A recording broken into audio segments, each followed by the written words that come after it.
우리 다 같이 한 목소리로 잠언 23장 24절 25절 한 목소리로 읽겠습니다.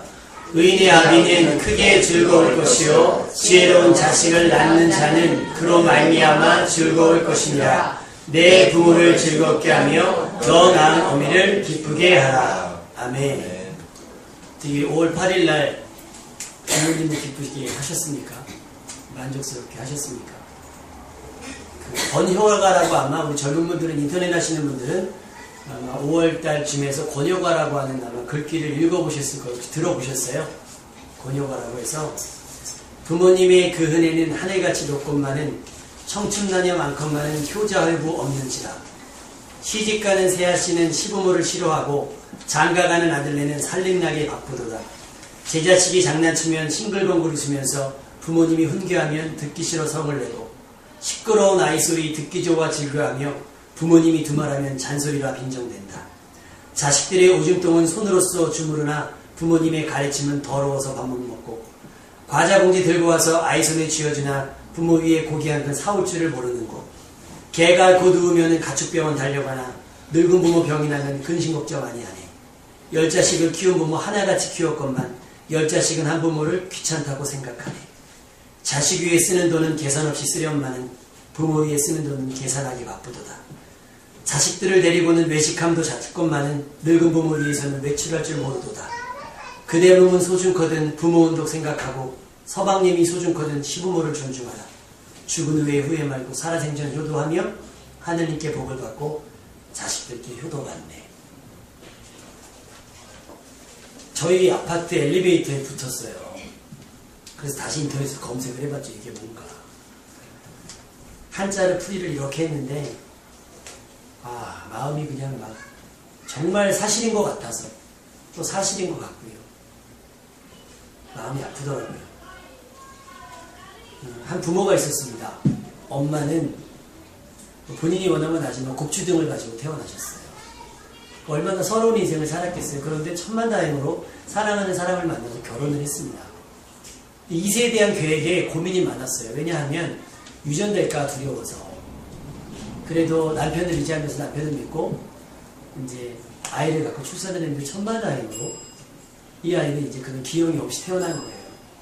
그래서 금이야 오기로 잘 키웠는데 이 아이가 자라나면서 엄마에게 걱정이 생긴 거예요. 내가 이 곱추등을 가진 내가 이 곱추등의 모습을 가진 내가 이 아이에게 콤플렉스가 되지는 않을까. 자라면서 뭐 업기도 사실은 불편하잖아요. 그리고 자라면서 아이의 생활에 조금씩 거리를 두기 시작한 거니까 보이지 않게만 헌신을 하는 거예요. 엄마가. 근데 이 아이가 이제 자라고 초등학교에 입학하고 한 해 한 해 자란 거예요. 학교 관련도 많지 않은데 어느 날 이 아이가 늘 여러분이 무슨 많은 드라마나 영화에서 본 것처럼 도시락을 놓고 간 거죠. 엄마가 그때부터 고민을 한 거예요. 도시락을 싸긴 쌌는데 내 자식이 눈에 넣어도 아픈 내 자식이 굶을 생각을 하니까 가긴 가야겠는데 혹시라도 내 모습이 다른 친구들에게 들키게 되면 이 아이가 학교 생활을 못할 것 같아서 주저주저 하다가 몰래 갖다 주고 와야겠구나 하면서 학교를 들어갔습니다. 몇 학년 몇 반인 건 아니까 이렇게 들려봤는데 교실이 없는 거예요. 그래서 이렇게 찾아보니까 학교 운동장에서 놀고 있는 아이의 모습이 보입니다. 흐뭇하게 바라보면서 우리 아이가 저렇게 건강하게 친구들과 어울려 잘 놀고 있구나. 그러면서도 엄마만 불안한 거예요. 누가 자기를 보지 않을까. 그래서 이 엄마가 얼른 도시락을 넣고 이렇게 아이를 찾으면서 마하게 돌아보면서 발걸음 재촉하고 있는데 아이랑 눈이 딱 마주친 거예요. 그래서 엄마는 그 눈을 애써 돌리면서 막 도망가듯이 자식의 눈빛. 왜냐면 이 아이가 부끄러워할까봐 또 이 아이 친구가 뭐 저 아줌마 누구야 라고 하면 이 아이가 민망할까봐 막 도망가는 거예요. 그런데 저 뒤에서 그 아이가 입에다 손을 대고 교문 근처에 있는 엄마에게서 엄마 하면서 큰 소리로 외쳐 부르려는 거예요. 엄마가 그 아이의 모습을 자신이 혹시라도 아이에게 누가 될까봐 피했던 그 시선을 아이는 단 한순간도 내 부모를 곱추등한 부모를 부끄러워하지 않았던 모습이에요. 얼마나 감격했을까요? 얼마나 감사했을까요? 내 엄마라고. 그 모든 아이들 앞에서 저분이 내 엄마라고 씩씩하게 부를 수 있는 그 아이. 여러분의 삶의 모습은 어떻습니까? 여러분의 부모를 부끄러워하고 있지 않습니까? 어버이날 꽃 한 송이 가지고 밥 한 끼 가지고 자식들의 도리를 다 했다고 여러분 생각하신다고 한다면 365일을 어버이날처럼 보낸다 할지라도 어버이 은혜를 다 갚을 수 없다는 건 여러분 양심으로 다 아는 사실인 줄로 믿습니다. 여러분 오늘 말씀을 통해서 한번 여러분의 삶을 돌아보세요. 나는 부모에 대한 원망이 많은지 부모에 대한 감사가 많은지, 나는 부모님에 대해서 누군가에게 떳떳하게 이야기할 수 있는 사람인가, 반대로 나는 나의 모습은 내 부모가 누군가에게 자랑할 만한 자식의 모습인가를 돌이켜보면서 부모님에 대한 원망을 그칠 수 있기를 주님의 이름으로 축원합니다. 천지를 창조하시고 하나님께서 아담과 하와를 만드셨는데 이것은 이제까지도 풀리지 않는 수수께끼고 미스테리입니다. 그리고 하나님께서 그 아담과 하와를 만드신 다음에 그들에게 복을 주셨어요. 창세기 1장 28절에 보니까 뭐라고 복을 주셨냐면 하나님이 그들에게 복을 주시며 그들에게 이르시되 생육하고 번성하여 땅에 충만하라, 땅을 정복하라, 바다의 물고기와 하늘의 새와 땅에 움직이는 모든 생물을 다스리라 하고 복을 주셨어요. 여러분 생육하고 번성하면 하나님께 주신 복인 줄로 믿습니다. 저희가 물고기를 키워요. 구피라는 물고기인데 마트에 가면 한 마리에 1,000원짜리입니다. 근데 여기 그 구피 안내책에 목에 써라 뭐라고 써있냐면 키우기가 참 용이하다 그래요. 그리고 얘는 참 새끼를 잘 친대요. 그러니까 번식이 용이하다고 나와요. 저희도 한 4-5마리를 시작했는데 어느 날 한 40마리 가까이 나고요. 막 한 달에 막 10마리씩 나니까 잡아먹고 해도 막 나는 거예요. 엄청 잘 자라요. 근데 어느 날부터가 얘네들이 새끼를 안 쳐요. 그 시름시름 죽어가는 애들이 생기고. 그래서 마트에 가서 아줌마한테 물어봤습니다. 그 파시는 분한테. 아무래도 이제 전문가니까 얘네가 새끼를 안 낳아요 그랬더니 그 온도계 달아줬냐는 거예요. 그 어떻게 뭐죠? 그 히터를 달아줬냐고. 안 달아줬다. 산소를 이제 산소도 안 달았다. 조건이 새끼 칠 수 있는 조건이 물 온도도 맞아야 하고 산소 공급도 이루어져야 되고 먹이도 제때 공급이 돼야 된다는 거예요. 그래야 얘네들이 스트레스를 안 받고 새끼를 잘 낳는다는 거예요. 여러분 물고기 한 마리도요 조건이 맞아야 번식이 돼요. 그런데 하나님께서 우리에게 복을 주셨단 말이에요. 뭐라고? 생육하고 번성하라. 그러면 그 조건은 주신다는 거예요? 안 주신다는 거예요? 주신다는 사실입니다. 할렐루야. 여러분이 낳고 자란 건 이미 하나님께서 허락하신 축복인 줄로 믿는 여러분 되시기를 주님의 이름으로 축원합니다. 생육하고 번성은요 하나님이 복을 주시지 않으면 이루어지지 않는 거예요. 무조건 하나님이 막 조건도 안 되는데 무조건 낳고 기르라고 하지 않는다는 거죠. 이 번성함이, 이 번식이, 동물로 말하는 번식이 우리에게 번성이라고 하고, 이 출산에 대한 것들이, 그 쑥풍쑥풍 잘나니까 그냥 아무 때나 원할 때 날 수 있다고 생각을 하겠지만, 사실은 그렇지 않습니다. 지금도 많은 산부인과에 가면요, 불임 때문에 고통받는 분들이 굉장히 많이 있습니다. 의학적으로 어떻게 되지가 않아요. 어려운 거예요. 쉽지가 않은 겁니다. 여러분, 여러분이 낳은 것은요, 나아진 것은 하나님의 축복인 줄로 믿습니다. 비록 형편이 조금 다른 사람들과 비교해서 녹록하지 않겠지만 그래도 여러분에게 부모가 있다는 것은 이미 부모님이 돌아가셨거나 이미 그렇게 됐다 할지라도 그 부모님을 통해 내가 이 세상에 낳았다고 하는 것은 이미 하나님이 허락된 축복을 누렸다는 사실을 믿는 여러분이 되어야 될 줄로 믿습니다. 여러분 이 사명 감당하기 생육하고 번성하기 위해서 여러분 부모님이 여러분을 낳았단 말이에요. 그분들은 넉넉해서 여러분을 낳고 길렀겠어요?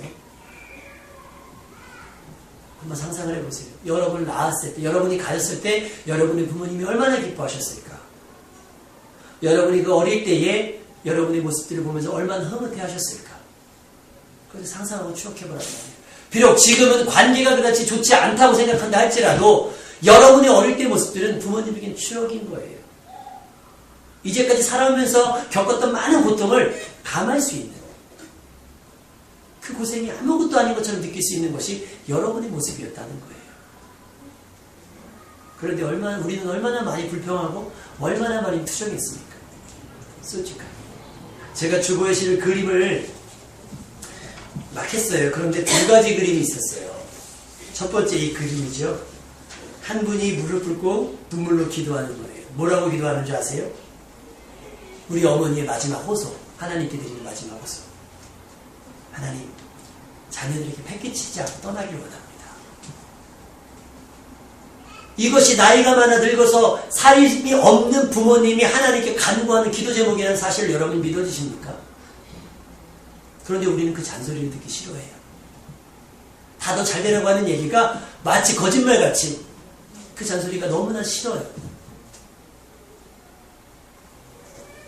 여러분을 기르면서 여러분을 양육하면서 흘렸을 부모님의 눈물들을 여러분 그 양을 예측이나 하고 계십니까?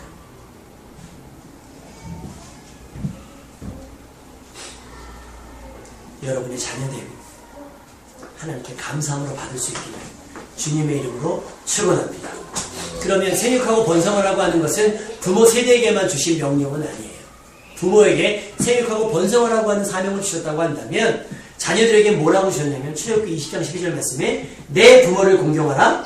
그리하면 내 하나님 여호와가 내게 준 땅에서 내 생명의 길이다. 이것은 당연한 말 아니겠습니까? 낳아준 부모에게 순종하는 건 당연한 거예요. 그렇지 않아요? 근데 우리 이 당연한 것조차 하지 못하고 있어요. 내 부모를 공경하라. 낳아준 부모에게 순종하는 것은 어쩌면 나라는 인생을 하나님이 신뢰하시는 부모. 어떤 분이 그런 얘기를 했더라고요. 신이 물론 우리 성경과 다른 이야기지만 한 엄마의 사랑이 어머니의 사랑이 얼마나 큰지를 표현한 건데 한번 들어보세요. 신은 모든 곳에 계실 수 없기 때문에 어머니를 만드셨다. 그만큼 어머니의 사랑의 가치가 크다는 얘기입니다. 믿고 맡기신 거예요. 여러분을 누구도 감당할 수 없어서 지금 여러분의 부모님에게 여러분을 맡기셨다는 사실이에요. 동의하십니까? 내가 좀 더 돈 많은 집에 갔으면 좀 더 잘 샀을 텐데 아니요. 이 부모가 아니면 여러분이 이렇게 살 수가 없기 때문에 그 부모에게 여러분의 인생을 맡기신 거예요. 그러니까 부모에게 순종한다는 건 뭐겠어요? 부모에게 순종한다고 하는 것은 나를 그 부모에게 맡기신 하나님을 신뢰하고 그 하나님의 뜻에 순종한다라고 하는 사실입니다. 여러분 이 하나님의 말씀에 동의할 수 있기를 주님의 이름으로 축원합니다. 부모라고 하는 사명자들이에요. 여러분을 먹기 위해서 굶으신 거예요. 왜? 그 사명 감당하기 위해서. 부모라고 하는 그 집을 지기 위해서 여러분을 가볍게 하셨다는 사실이에요. 하나에게 출생은 부모에게 책임이 따르는 엄청난 일이에요. 여기 장로님 권사님들 계시지만 여러분이 지금 부모 위에 고생하는 것보다 이 부모님들이 자녀들 위해서 고생하는 것 크기를 따지자고 하면 비교가 되겠습니까? 무게를 달자고 하면 비교가 되겠냐는 거예요. 그런데 우리는 아직까지 투덜거려요. 아까 권유가에서 나온 것처럼 읽을 때마다 마음이 아파요. 개가 앓고 누우면 가축병원 달려가나 늙은 부모 병이 나면 근심 걱정도 안 한다는 거예요. 물론 가슴 아파하는 얘기일 수 있어요. 엄마 이 지경 될 때까지 뭐 했어? 아빠 이 지경 될 때까지 병원 한번 안 가고 뭐 했어? 반대로 물을까요? 부모님은 그 지경 되도록 여러분은 뭐 했냐는 거죠.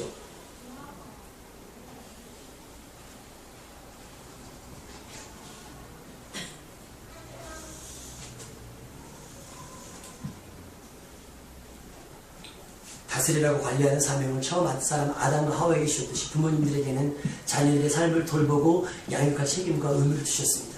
그리고 자녀된 우리에게는 그 부모를 공경하고 아울러 주 안에서 순종하라고 당부하시고 명령하셨어요.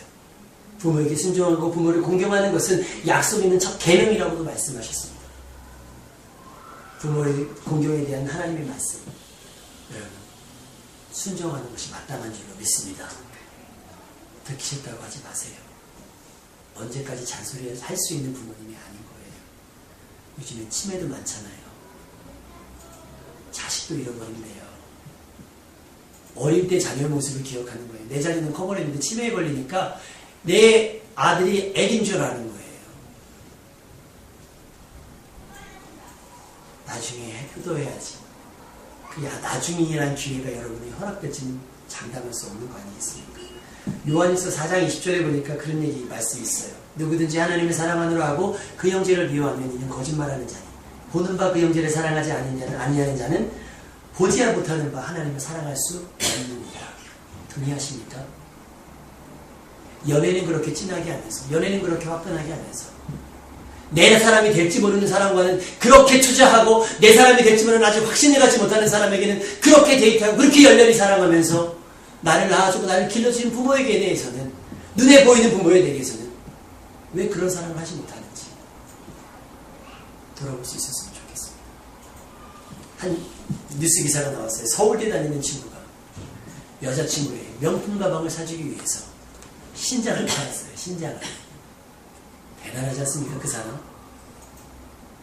그랬더니 어떤 여자가 거기에 은혜를 받은 거죠. 이 사람의 마음이 뜨거워졌대요. 근데 왜 내 남자친구는 신장을 아직 안 팔고 있냐는 거예요. 신장이 없나 봐요. 댓글을 올렸어요. 인터넷에. 이런 은혜를 뭘로 받는 겁니까? 아직 내 여자가 아닌 사람에게 신장을 떼준 내 부모를 위해서는 떼줄 수 있겠습니까? 근데 그거 아세요? 내 자녀를 위해서는 내 부모님은 신장 2개도 다 떼줄 수 있다는 사실? 흔히 많이 듣는 얘기잖아요.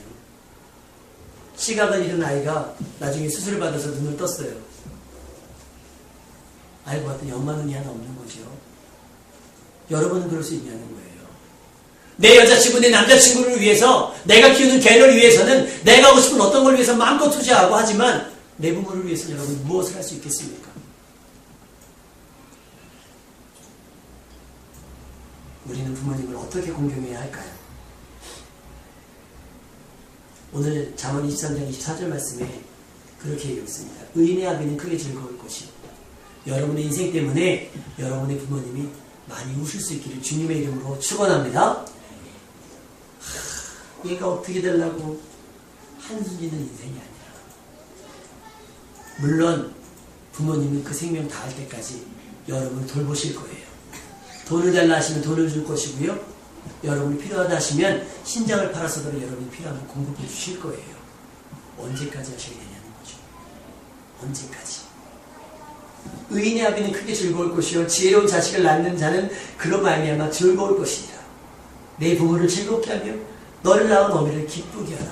엄마가 나한테 해준 게 뭐 있어, 아빠가 나한테 해준 게 뭐 있어라고 투정부리면서 하는 얘기가 많은 것처럼, 엄마들 모임에 가면 여러분이 할 얘기는 있겠어요? 우리 부모님이 여러분에 대해서 할 얘기는 있겠어요? 내 딸은, 내 아들은, 내 자식은 이렇게 살아라고 자부심 있게 이야기할 수 있는 삶이 여러분의 삶인지 한번 돌이켜볼 수 있기를 주님의 이름으로 축원합니다. 명품 가방 사드리라는 얘기가 아니잖아요. 돈 갖다 드리는 게 적어도 부끄럽지 않은 자녀가 되지 않겠습니까?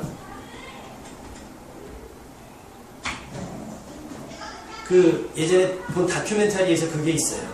자식이 실수를 해서 살인을 한 모양이에요. 그러니까 교도소 갔을 거 아닙니까? 엄마가 매일 면회 갑니다. 매일. 교도소 때 매일 면회 갑니다. 외로울까봐, 딴 생각 먹을까봐 매일 면회 가는 거예요. 꼬부랑이 져가지고 매일 면회 가는 거예요. 그 앞에서 뭐 하시겠어요? 왔다 갔다 기력이 없으니까 못하는 거예요. 면회 시간 있으면 그 앞에 가서 잠깐 면회하고 또 나오는 거예요. 그럼 그 근처에서 또 이제 뭐 이것저것 파시더라고요, 보니까. 그리고 어디 가서 구족잠 자고 또 아침에 또 가서 면회하는 거예요. 자식은 뭐해? 자식들은 뭐 다 크지 않았어? 누군가 물을 때 내 자식에 대해서 자랑할 수 있을 만큼. 아니요, 그게 너무 과한 주문이라고 하면 자랑만큼은 아니라도 부끄러워서 고개 숙이는 그런 자녀가 되지 않았으면 하는 바람입니다. 잠언서 7장에 보니까 미련한 자를 낳는 자는 근심을 당하나니 미련한 자의 아비는 낙이 없느니라. 미련한 자를 낳은 아비는 낙이 없느니라. 17장 25절에 이어서 보면 미련한 아들은 그 아비의 근심이 되고 그 어미의 고통이 되느니라. 너무 제가 자녀들을 구박했습니까 지금? 그런데 세상 누가 부모를 위로할 수 없어요. 그 부모는요 자식밖에 위로 못합니다. 그 부모는 다른 사람이 막 웃기는 거 웃을 수 있지요. 그런데 정말 흐뭇한 웃음은 누굴 통해서겠어요? 자식을 통해서 웃어서 얻어지는 웃음 아니겠어요? 예배 끝나고 우리 장로님과 권사님께 물어보세요. 저희 권사님, 동원이 권사님 계시지만 제가 무슨 얘기하냐면 주일날 저희가 이제 예배 끝나면 처가에서 자거든요. 그러면 어느 날은 애들이 막 다니고 막 어지르잖아요. 그러면 아우 이제 가라 그래요. 이제 가라고. 아우 너무 정신없다. 막 가라 그래요. 그럼 가요. 쫓겨나는데 막 간단 말이에요. 이틀만 안 가잖아요. 다행이야 이거 뭐하냐고 전화 와요. 문자 와요. 정말 싫어서겠습니까? 그런데 자식들 데리고 놀이동산도 가고 자식들 데리고 여기 가면서 부모님한테 얼굴 한번 보여주는 가지도 않아요. 그게 누구예요? 우리들의 모습인 거예요. 우리들의 모습인 거예요. 누가 미련한 자가 있습니까? 시편 1편에 복 있는 사람의 반대자가 아닐까 생각이 듭니다. 악인의 꾀를 쫓고 죄인의 길에 서며 오만한 자리에 앉는 거. 이 사람들이 의인의 반대 사람이에요. 이 사람들이 자녀가 되면 부모님들은 평생 괴로운 거예요. 진당한 탕자가 정신 차리고 집에 돌아오듯이 이제는 여러분의 정신이 돌아와야 될 줄 믿습니다. 언제까지 부모님 속속이 시켰어요? 우리 부모님들은요, 마가복음 7장에 나오는 솔로보닉의 여인처럼 여러분을 위해서는 자존심 따위 아랑곳하지 않습니다. 머리 조아리세요. 하나님, 내 딸 좀 고쳐주세요. 예수님, 내 딸 좀 고쳐주세요 했더니 이방 여인이니까 예수님이 냉정하게 딱 잘라 얘기합니다. 야, 자녀의 떡을 취해서 개에게 주는 사람은 없다. 너 입장 바꿔 생각해봐. 내 자식 먹을 거 개한테 주겠니? 너 개 같다는 거예요. 이 여인은 자존심 상할 게 없어요. 내 자녀가 죽어갔거든. 내 딸이 죽어갔거든. 예수님께 엎드려 기도합니다. 옳습니다. 그런데 그 개들도 주인의 상에서 떨어지는 부스락이라도 먹고 살지 않습니까? 도와달라는 거예요. 이게 부모님의 심정인 겁니다. 여러분 그렇게 먹이고 여러분 그렇게 입혔다고요. 부모님이. 그 부모에 대해서 우리는 뭐라고 얘기합니까? 이게 뭐야? 제가 어릴 때 할아버지 할머니 집에 살았거든요. 운동화가 입이 쫙 벌어진 거예요. 운동화가. 근데 이제 부모님이 안 계시니까 눈치 보느라고 얘기를 못한 거예요. 근데 할아버지가 운동화를 사왔어요. 그때 당시 저는 나이키라는 제품이 있는 줄 알고 굉장히 유명한 거예요. 근데 나이키 딱 있는 거예요. 너무 자랑스럽게 신고 왔는데 너무 자랑스럽게. 나이키. 신고 왔는데 친구들이 놀리는 거예요. 나이스라고. 할아버지가 뭘 알겠어요. 그러니까 시장에 가서 괜찮은 걸 사왔겠죠. 근데 그걸 나는 나이키로 착각하고 학교를 신고 갔는데 친구들이 시장표라고 놀린 거예요. 정말 다른 신발 신을 거 하나만 있으면 저거 아궁이에 던져버리려고 그랬어요. 그 다음날부터 다 못 신고 다니더라고요. 그래서 옛날에 뜯어진 거 메이커 본드를 붙여서 가고 신고 막 다니고 그랬거든요. 할아버지가 나 놀리려고, 나 놀린다더라고 그거 사왔겠냐는 거예요. 근데 우리는 그거 얘기해요. 이게 뭐냐고. 부모님한테 이게 뭐냐고. 우리 부모님은 자존심 빨아서 머리 조아리고 얻어낸 그것을 우리는 이까짓 게 뭐냐고 얘기해요. 여전히 우리는 철이 없는 겁니다. 여전히 우리는 철이 없는 거예요. 우리를 위해 자신의 전부를 주셨습니다. 그렇죠? 그런데 우리는 더 얻어내려고 하고 아직 주지 않는 것에 대해서 서운해합니다. 이런 부려가 어디 있겠어요, 여러분? 그리고 우리 부모님들께 당부합니다. 자녀들은요, 부모님의 모습 그대로 닮습니다. 그리고 부탁드리기는 여러분이 기도하고 자녀들이 복받게 기도하지 마시고요. 내 기도의 자리를 내 자녀들이 이어받기를 기도할 수 있고 바랄 수 있는 여러분 되신 주님의 이름으로 축원합니다. 지난주 예레미야서 말씀했지요. 모세와 사무엘이 와서 대신 중보해도 이스라엘 백성의 죄가 용서받지 못해요. 마찬가지입니다. 여러분이 여기서 아무리 내 자식 복 달라고 기도해도 그 자식이 복받는 삶을 살아내지 못하면 복받을 수 없다는 얘기예요. 가장 큰 복은 뭐겠어요? 기도의 시간에 와서 기도하는 것이 복이고 예배 시간에 와서 예배하는 것이 복이고 내 삶에 얻은 것으로 10의 1조를 하는 것이 복인 줄로 믿습니다. 내 자녀는 야 그냥 너네 열심히 살아 내가 기도해 줄게. 우리 하나님한테 그런 거에 통하지 않는다 사실을 우리 부모님은 명심하시고요. 기도의 모범을 보일 수 있기를 주님의 이름으로 축원합니다. 예배의 모범을 보이시고 순종의 모범을 보이셔서 우리 자녀들이 그것을 보고 그대로 배울 수 있기를 바랍니다. 고려정이라고 하는 문화가 있었어요. 어디서 배웠겠어요? 서당에서 배웠겠어요? 내 부모가 한 것을 보고 배우는 거예요. 내 부모가 내 할아버지를 지게에다 메고 갖다 버렸기 때문에 그 자녀도 내 아버지를 메고 버리는 거예요. 여러분 한 가지 생각할 것은 내 자녀는 왜 이렇게 이럴까? 내 자녀가 왜 남들보다 남들은 저렇게 잘하는데 내 자녀가 왜 못할까 생각해 보시면 내 삶은 그러지 않았는지 한번 돌아보시면서 화목한 가정이 이끌 때에 내가 네 부모인데 하면서 어떤 주권을 이야기하기보다는 내가 사랑한다고 했는데 부족했다면 미안하다라고 예수님의 마음으로, 하나님의 마음으로 자녀를 더욱더 끌어안아줄 수 있기를 주님의 이름으로 축원합니다. 탕자, 진나란 탕자만 잘못이겠습니까? 부모는 어떻게 해야 되겠어요? 그래, 너 당할 면 당해봐라 하는 것이 아니에요. 기다려줄 줄 아는, 아직 내 자식이 변화되지 않았지만 변화되기까지 눈물로 기도하고 기다려줄 줄 아는 것이 부모의 마음인 줄로 믿습니다. 흔히 우리가 드라마 보면서 느끼는 게 뭐예요? 드라마 얘기를 제가 자주 하는 이유는 뭐냐면 드라마가 지금 세대를 반영해요. 흔히 재벌들 나오는 드라마 있잖아요. 그러면 아들이 막 좀 이렇게 가난한 집 여인을 살아가면 하면서 막 욕하면서 그걸 끄뜯어 말리잖아요. 잘할 줄 알아요. 나중에 다 못 삽니다. 그죠? 애가 막 나가잖아요. 우리 삶이 그런 거예요. 마치 사랑하니까 한 아이가 있었습니다. 어릴 때부터 엄마 말을 너무 잘 듣는 거예요. 그래서 꿈이 넌 의사가 되어야 해. 뭐 나는 의사가 될게요 하는 거예요. 유치원도 엄마가 보낸 대로 가고, 학원 가라면 학원 가고, 학교 가라면 학교 가고, 주소를 붙이고, 과외하면 과외하고, 엄마 말을 막 잘 듣는 거예요. 막 그렇게 자랐어요. 근데 이 아이가 자라다 보니까 어느 날부터가 철이 들기 시작할 거 아닙니까? 근데 처음에는 내가 공부 성적을 잘 맞으면 엄마가 기뻐하니까 그게 정말 자기도 행복한 일인 줄 알아요. 그런데 어느 날부터 엄마랑 조금씩 갈등하기 시작한 거예요. 행복하지가 않은 거예요. 난 행복하지가 않아. 엄마는 뭐라고 얘기해요? 다 너를 위해, 너 행복하라고, 너 잘 되라고 하는 이야기야. 근데 이 아이가 드는 생각이 뭐냐면 나는 전혀 행복하지가 않아. 행복하지가 않아. 근데 부모님, 다 너를 위해서 하는 얘기야. 너를 위해서 하는 얘기야. 우리 부모님들의 어긋난 사랑인 거죠. 정말 내 아이에게 쏟아붓는 잔소리가 내 아이를 위해서 하는 이야기가 정말 내 자녀를 위한 건지 아니면 내 만족을 위한 건지 우리 부모님들도 한번 생각해 보시고 부탁을 드립니다. 결국 그 아이 어디로 먹겠습니까? 아파트 옥상 위로 올라갑니다.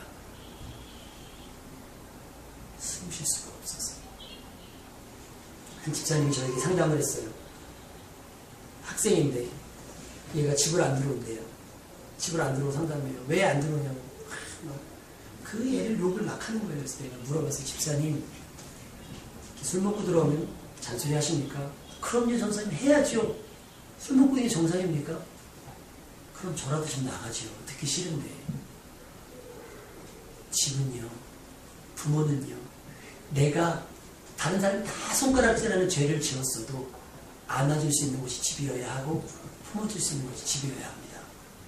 세상 다른 것보다 가장 편한 곳이 집이 되어야지 내가 잘못했을 때 들어가기 민망한 곳이 된다고 한다면 어디로 가겠어요? 친구 집 자취방으로 가지 않겠어요?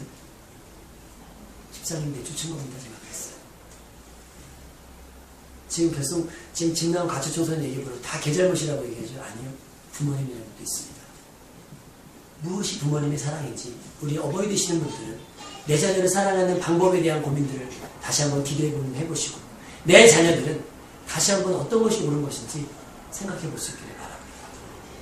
깨닫는 것은 부모님과 함께하는 시간이 길지 않다는 거예요. 그리고 잠깐 제가 준비한 동영상이 있거든요. 그래서 잠깐 보고 기도하고 마치도록 하겠습니다. 불 좀 꺼주시겠어요?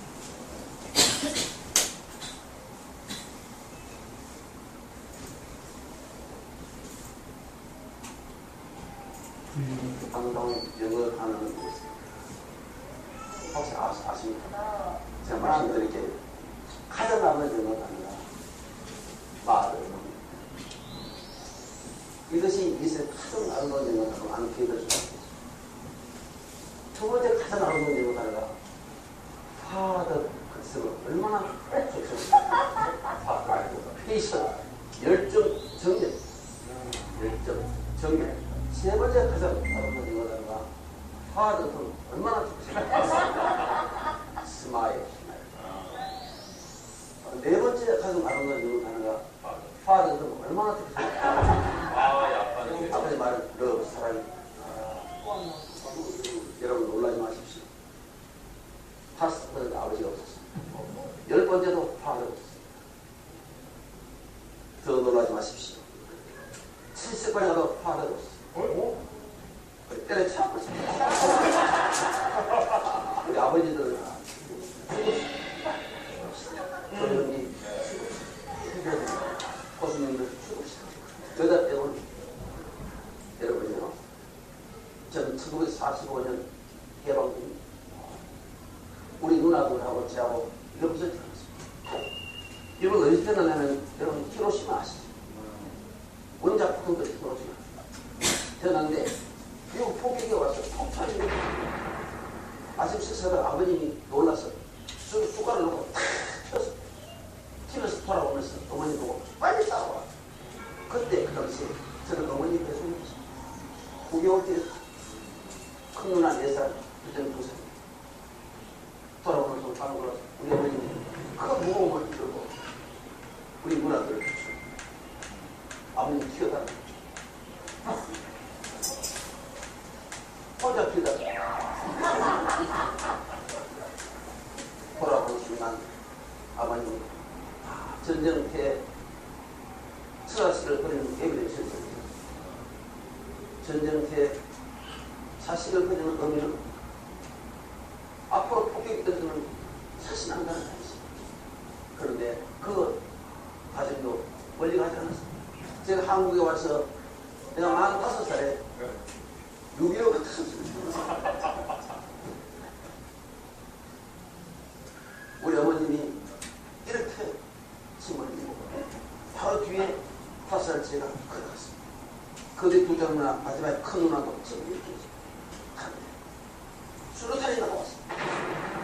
딱 나오니까 아버님 찌개를 지고 이쪽에 수로에 처박혔습니다. 딱 처박혀서 딱 보니 처서시가 안 보입니다. 이거 어떻게 됐나? 올라가니까 우리 어머님이 타버렸고 우리 사실 세계 스케를 품에 있고 이쪽에 써들입니다. 아버님은 혼자 이쪽에 있습니다.